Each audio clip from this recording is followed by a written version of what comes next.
Here's the thing about return of service. The clerk's office does not have a return of service form. They're not the ones that do it.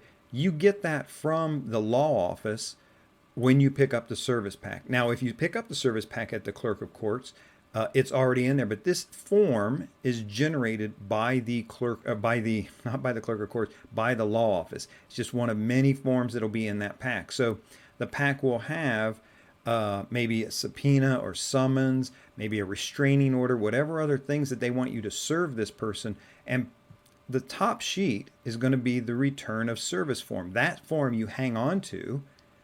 You serve the rest of the pack to the person, and then you go down to the clerk's office and you file that return of service or that proof of service. And so you'll fill it out. There's a few check boxes. Again, check out that article I wrote on it over at ShadowAnyone.com. But you file it with the clerk of courts, and done and done. Piece of cake. That's all there is to it. I will say it's kind of interesting. I got a review on this course, The Investigator's Ultimate Guide to Process Serving. It was a review on Amazon, I believe, and the person, I think they gave it a pretty good review. I honestly don't remember, but I do remember they had that one question that they said, Larry doesn't really cover an affidavit of service.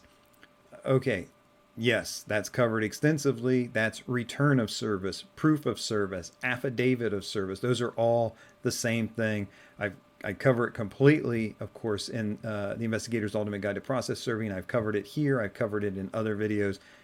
Don't sweat that. That is a done deed. It's easy. You'll have no problems with that whatsoever.